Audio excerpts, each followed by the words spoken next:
With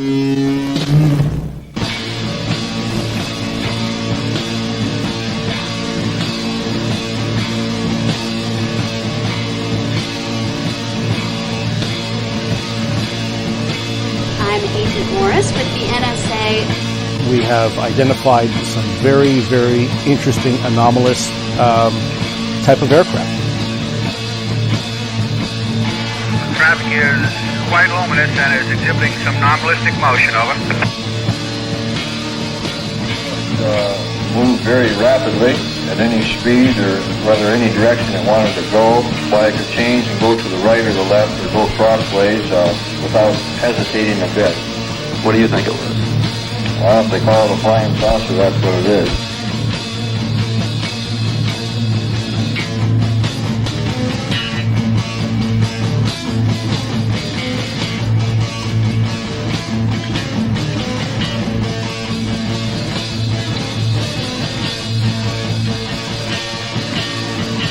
EWA 517, do you want to report a UFO? Over. Negative. We don't want to report.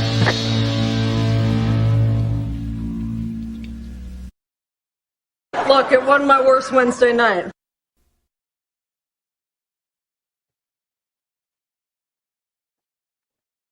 Good evening, everybody.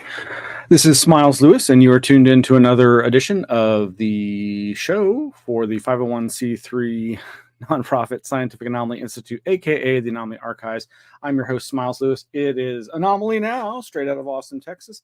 This is our not live, pre-recorded recording show for the week of September 18th, Wednesday, September 18th, 2024. Thank you for joining us. Look forward to getting through tonight's news real briefly here. And thank you for joining us. Like, subscribe, hit the notification bell, all that good stuff. You can join our free mailing list via patreon.com/Anomaly Archives, where we also have various tiers allowing our patrons access to a variety of materials. And we hope that you'll consider joining us. If you join at the $10 or more level of monthly donations, you get access to our monthly live online lecture series featuring a variety of anomalous, Fortean, paranormal, parapolitical, ufological, uapological speakers. And this month I will be giving a presentation about the Anomaly Archives and its collections and history. And then next month we'll be having Greg Bishop. And then in November, we'll probably be having Joe Green talking on parapolitics and conspiracy theory. And then in December, we'll be having Twee Snyder talking about the airship UFO wave of times past. And lots of people lining up for monthly presentations in the coming year, 2025. So let's jump right in. And you can, of course, you can go to our website, anomalyarchives.com. Excuse me. Well, actually, that might get you there. I forget if we have that or not. You can go to anomalyarchives.org. And we have links to all the news from every show that we've done, Anomaly Now. There's links to various, on the online collections, our OPAC, our online public access catalog of our 7,000 plus books. Actually, not all 7,000 books are currently in that online catalog. We've got a lot of updating to do, but you can also follow the links that we post over at our Flipboard. That's flipboard.com/@Anomaly Archives. And then there's a series of other URL info that will get you there. There's a ton of news that we will be briefly touching on tonight, today, this morning, this afternoon, wherever it is, whenever it is you are. But that's all over at flipboard.com/@Anomaly Archives. And as I mentioned, you can go to patreon.com/Anomaly Archives and see the various tiers that we have for monthly donors, patrons, to help support us in our preservation and public education efforts. If you would like more information on our history, again, go back to anomalyarchives.org. There's a couple of interesting events coming up. This one is not available online, so if you are in the Dallas-Fort Worth, North Texas area, you may want to check this out. It's coming up October 3rd. That's a Thursday. from 12:30 p.m. to 2 p.m. featuring Greg Agigian. Of course, I've been reading Greg's wonderful book, After the Flying Saucers Came, A Global History of the UFO Phenomena, and that is, of course, going to inform his talk, which is actually called Vanishing Lights, Desert Sages, and Curious Carcasses, How the Southwest Taught the World What to Think about UFOs. And this is being put on by UTA Central Library. And if you go to the events.uta.edu website, and we'll, of course, put the link in the show notes, there is more about that, including directions and the actual location, which is 702 Planetarium Place, Arlington, Texas. I don't know if I'm going to be able to make it up to North Texas. It's a long drive, but boy, I really would like to see Greg in person again. Meanwhile, there is something for you folks up in the Northeast. Up in Chicago, the Chicago Public Library is presenting a lecture series, a conversation with Chicago's leading ufologist. This is on Saturday, October 19th from 1 to 3 p.m. at the Harold Washington Library Center. You can find all the information there, but it's going to feature Mark Roediger, past president and scientific director for the J. Allen Hynek Center for UFO Studies, CUFOS, CUFOS, since 1986. Mark is one of the wonderful, rational people in the UFO field. And also, they're going to have Sam Maranto, who has been the state director of Illinois MUFON and a certified field investigator for over 20 years. This one, let's see. Oh, there is a way to watch online. Good. Attend online via YouTube. So if you're not in the Chicago, Illinois area, you will be able to attend this virtually. That's great. I'll have to check into that.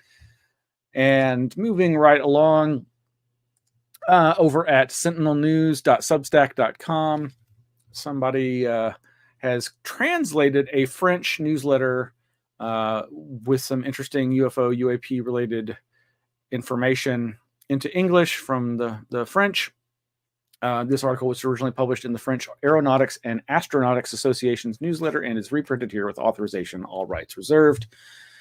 Features a variety of authors, and it looks like it's covering material amassed in the year 2023 and published in January of this year, 2024. It says in the second paragraph here, of course, the release of the Pentagon's AARO All-Domain Anomaly Resolution Office report on March 6, 2024 is the subject of a short commentary at the beginning of this article, as it provides little new information on current UAP events and superficial comments on past cases and projects, including a few inaccuracies. Oh, just a few. Ultimately, this report affirms the official stance on the ordinariness of these phenomena, though this time it was not published by the ODNI, Office of the Director of National Intelligence. It contradicts not only the questioning of the astonishing and out-of-the-ordinary characteristics hitherto noted in successive reports since 2020, but also those reported since 2004 by the U.S. Navy, which were exposed by both NASA and AARO in May of 2023. So I haven't had the chance to really dive into this, but I'm just glad to see, again, material being preserved and translated into other languages so that people beyond the original source have access to it. That is at sentinelnews.substack.com. Recent news on unidentified aerospace phenomena, collective writing by the 3AF Sigma 2 Technical Committee. Now, our friends over at EFR, expandingfrontiersresearch.org, that is, of course, Erica Lukes and Jack Brewer and others, continued their exposés and chronicling of the very sad state of ufology. U-apology, yes. So back, I believe it was in 2020, 4 years ago, Jan Harzan was arrested for allegedly, and apparently he was convicted of this, so it's not allegedly, I guess, anymore, of soliciting a minor for lewd acts. And this article published 5 days ago by Jack Brewer over at EFR, expandingfrontiersresearch.org. Harzan sentenced to prison. Jan Harzan was sentenced Friday to serve time in state prison stemming from his conviction on charges he solicited sexual activity online from a law enforcement officer he believed to be a 13-year-old girl. He was reportedly arrested when he arrived at a prearranged spot to meet the child. God, this is just so terrible. According to a case summary obtained from Orange County Superior Court of California, Harzan was sentenced to 2 years state prison for a felony count of contacting a minor with the intent to commit a lewd offense. He was also sentenced to 18 months in prison for the felony charge of meeting a minor to commit lewd conduct. It was not immediately clear if the sentences would run concurrently. And then there is a screenshot and link to the information that they received, probably through FOIA, if not just through Public Information Office. Harzan is the former executive director of the MUFON Mutual UFO Network. He's a longtime staple of the organization, which removed him from his position after reports surfaced publicly of his arrest on the charges in 2020. You know, I was just re-listening to our past co-host Mark Jackson's interview with Jan Harzan on behalf of the Paracast, Gene Steinberg's show. And it's a great interview. I should go and put that in the show notes because I really did enjoy re-listening to it. Because, of course, it's from several years ago before, I think it's 2019, before Harzan's arrest, before the pandemic. And as, you know, these kinds of people, you kind of hope that you would get a vibe or a sense of something being wrong with them, and it doesn't seem to always be the case. And it is actually a pretty interesting interview. I think Mark Jackson does a great job of questioning Jan Harzan about the state of UFO research at the time. So much has happened since then, but it's still worthwhile going back and listening to that. But it also reminds me how another bigwig in the UFO global community who I had the chance to sit and talk with a couple of years ago, we were talking about his having met Jan Harzan and not having gotten any weird vibes from him, thankfully. But at the same time, one kind of wishes that this perhaps had surfaced earlier so that he wasn't out there committing such acts. But anyway, this is all to say, be careful out there in the UFO field. It is not always a safe place to swim around. Meanwhile, over at medium.com, at Jerry McGowan's blog, which is Osiris UAP, you know, I've been talking about the coverage of Lou Elizondo's new book and his doing the lecture circuit.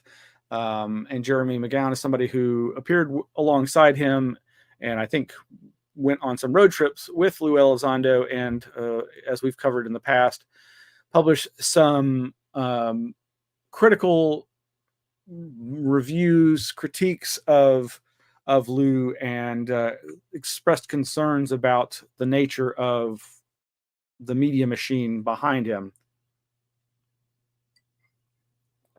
This article is titled UFO Celebrities, Military Service Records, and the Gray Fox / Task Force Orange. Does it make sense?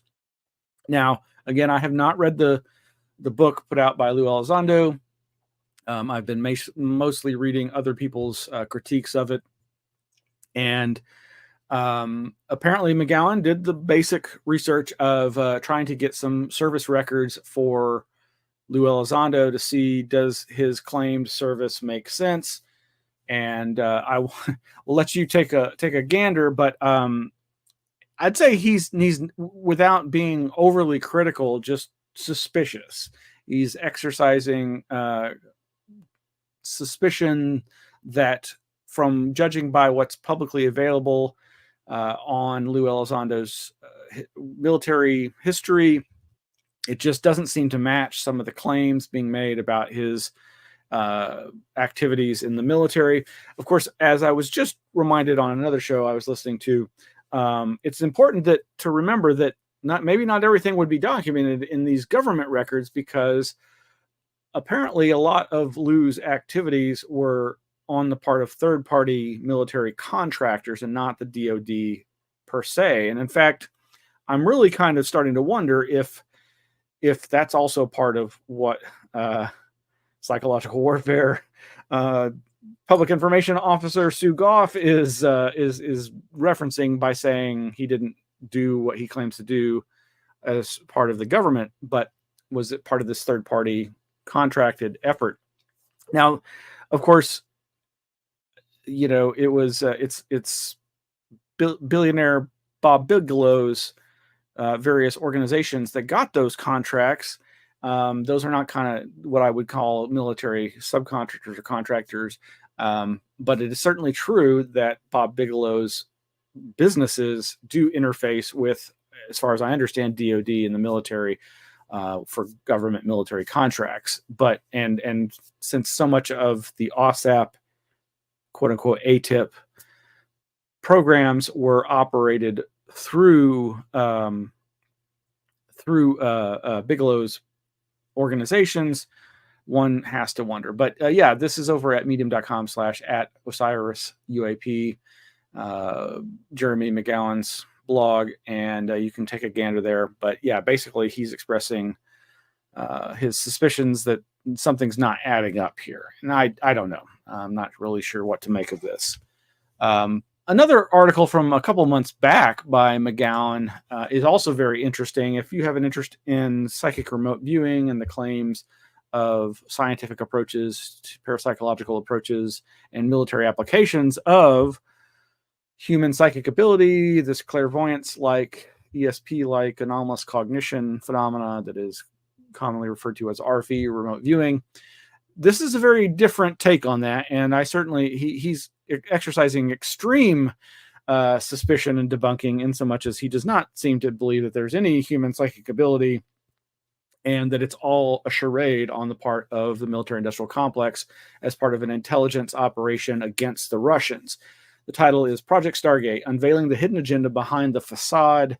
He wrote this, or published it, on July 29th, a month or so ago. Following is an op-ed that uses many verifiable data points stitched together with some assumptions. The overarching idea presented below is the author's opinion and may not reflect the actual historical record that time eventually uncovers. Now, this article suffers from repeatedly repeating itself. And he's like it's the old I'm going to tell you what I'm going to tell you, I'm telling you what I'm telling you, and then I tell you what I told you kind of thing, but only even more so. But that's more of a writing critique than the idea. The idea basically seems to be that the whole psychic spying stratagem is a charade, that it is not real, that it's all about convincing people of this special ability on the part of those who've been trained and to affect their behavior, but also the behavior of the target audience, which in this case is the Russians. All as a part of a disinformation ploy and intelligence seeding, mole seeding information kind of operation. Let me see if I can find a good, let's see. Well, this particular paragraph, however, beyond its overt focus on exploring remote viewing and psychic phenomena, Project Stargate likely served a dual purpose. It functioned as a lower level program designed to inject false intelligence into communications that the Soviets would intercept, thus creating strategic disinformation and confusion. Simultaneously, it operated under the auspices of a higher level program that studied the DIA and CIA's ability to manipulate human behavior. This broader effort aimed to convince individuals that they possessed extraordinary abilities, generating controlled documentation and reports for Soviet interception. Those participating in Project Stargate were likely completely unaware that they were the subjects of a grander experiment. These programs contributed to a broader strategy of disinformation, leveraging the perceived advancements in psychic research to mislead and misdirect Soviet intelligence efforts. Now, this is not a new idea, and I think it is actually very much at the heart of understanding the U.S. intelligence landscape as it relates to UFOs. I obviously, various people I respect and myself have espoused this idea that, well, certainly there is the UFO scene is rife for misinformation, disinformation, harvesting of advanced tech information by foreign powers, and thus also a great way to disinform your enemies, foreign adversaries. But again, I am a firm believer in psychic phenomena, so I'm trying to keep an open mind here and look at what McGowan is suggesting here.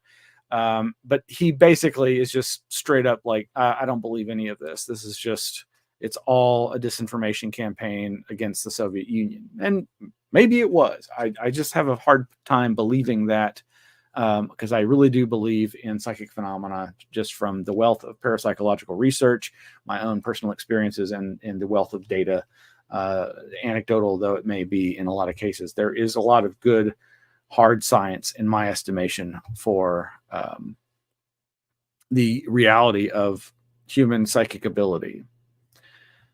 But not everybody's going to believe that.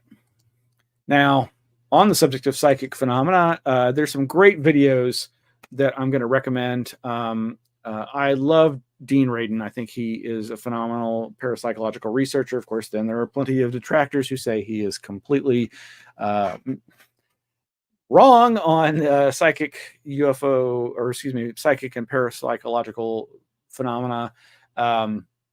This video over at the Demystify Psi podcast, that's Demystify SCI, like science, podcast, is Seeking the Impossible: Magic, CIA Research, and ESP Abilities with Dr. Dean Radin of IONS.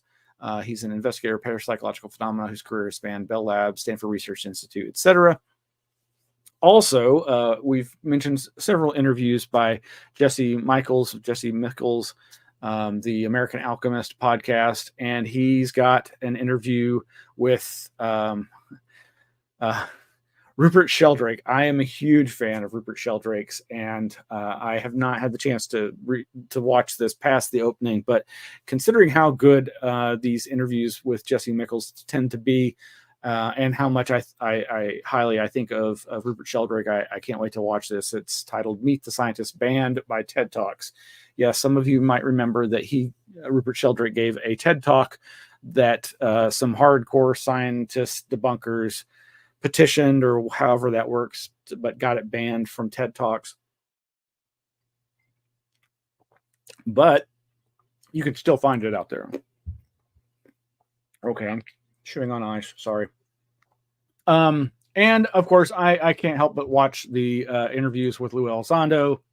And as much as I might criticize, excuse me, I swallowed a bug.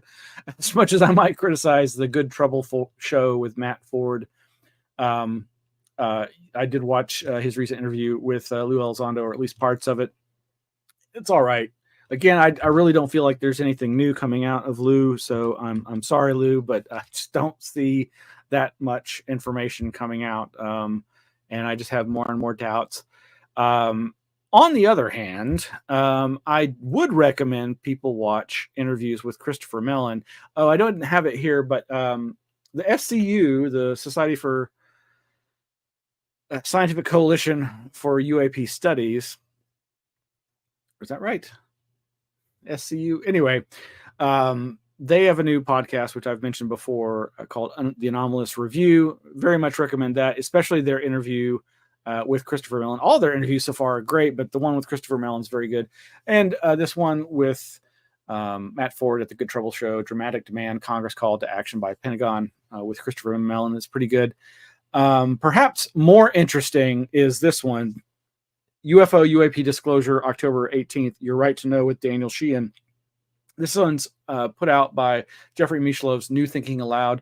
Jeffrey Mishlov is not involved in this interview, but it is a powerful interview. Again, Daniel Sheehan is quite the character, and very much think this interview is worth your time. There's a lot of parapolitical information in there that matches my own ideas and beliefs, what I've researched over the years, that that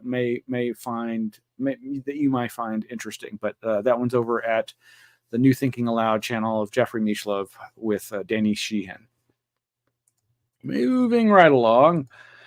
So there are, of course, these rumors that there is another congressional hearing or hearings planned in the near future on UFOs. Now, this news outlet, bignewsnetwork.com, don't know anything about them, but they reposted this RT.com, Russia Today, U.S. Congress to hold huge UFO hearing article. And, this just, we keep hearing that this is quite possible. In fact, in that interview with Daniel Sheehan that we were just mentioning, he is basically saying, October 18th is the big day when so many of the government agencies are supposed to have their information to present to the public on what they've found in their records regarding UFO, UAP government investigations. Will that come to pass? Will that be anything? Is that big D disclosure day? No, I don't think so. But it's still, Daniel Sheehan is still saying this is a very significant date, and we should hold the government accountable, hold their feet to the fire. Not that really happens much in America, it seems like, but it's interesting. Okay, so this big news network, I don't know who owns them, but again, they're reposting a RT.com article, which you may have heard in the news. Meta, aka Facebook, have banned Russia's RT news outlet from their website, their social network, because, of course, our government asserts, and I think it's pretty much an accepted fact, that RT is the mouthpiece of the Soviet Union, Russian government, Putin. In other words, I'm pretty much against all forms of censorship, but there you go. Meanwhile, as far as these news outlets,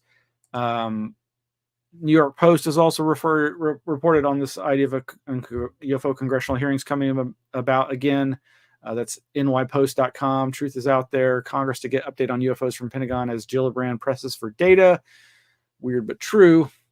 Of course, New York Post not being the most reputable news outlet, but sometimes the least reputable come out with leads and actual news. Meanwhile, similarly, over at the Daily Mail, bombshell UFO hearings to take place in Congress as new footage emerges of huge craft near U.S. nuclear weapons base. Yeah. So what's going on here? Well, if you go to some site like, say, Google News, you can do a search for UFO hearing. Just in the last 20 hours, you've got The Hill reporting Senate Armed Services Committee to hold UFO hearing. Article by Ellen Mitchell over at The Hill, and of course News Nation, no surprise there, they're covering this, and of course, well, this is from April of this year, so it's still bubbling up. Will this prove to be real or significant? Hard to say. It doesn't seem like any big mainstream news outlets are carrying any revelation of such UFO congressional hearings being on the agenda anytime soon. Well, let's switch gears here to just a few articles on fringe frontier science over at popularmechanics.com. That bastion of propaganda. Scientists might achieve the impossible and actually see gravity. It's the only fundamental force whose carrier has never been directly observed, but that may soon change. This is by Darren Orff from September 13th of this month. And some of the bullet points: the graviton, the hypothetical force carrier for gravity, is the only fundamental force carrier that has yet to be detected. A new study suggests that a proposed graviton detector that uses 4,000-pound aluminum cylinders as acoustic resonators could be used in conjunction with Laser Interferometer Gravitational Wave Observatory, LIGO, L-I-G-O, to detect single gravitons. Although an ambitious plan, the experiment needs to develop the quantum sensors required to detect energy level changes in the supercooled material, which won't be easy. Not my area of expertise, but fascinating. I know that we have been able to map gravitational anomalies of the Earth, and in fact, I think in the Flipboard there's an article about such gravitational anomalies on Mars. So, being able to actually see visualizations of them, if that's what they're saying is going to happen or be possible, that's very exciting. Meanwhile, over at sciencealert.com, gigantic wave in Pacific Ocean was the most extreme, quote-unquote, rogue wave on record. In November of 2020, a freak wave came out of the blue, lifting a lonesome buoy off the coast of British Columbia, 17.6 meters. That's 58 feet high. The 4-story wall of water was finally confirmed in February of 2022 as the most extreme rogue wave ever recorded at the time. Such an exceptional event is thought to occur only once every 1,300 years, and unless the buoy had been taken for a ride, we might never have known it even happened. For centuries, rogue waves were considered nothing but nautical folklore. It wasn't until 1995 that myth became fact. On the first day of the new year, a nearly 26-meter high wave, 85 feet, suddenly struck an oil drilling platform roughly 100 miles off the coast of Norway. At the time, the so-called Dropnar wave defied all previous model scientists had put together. So I may be incorrect, but they talk about how it's thought that, yes, some ships that went missing in the 1970s, for instance, are now thought to have been sunk by sudden looming waves. The leftover floating wreckage looks like the work of an immense whitecap. I'm not sure if they're referring to this idea, but I believe rogue waves may have been one of the hypotheses associated with the idea of what has caused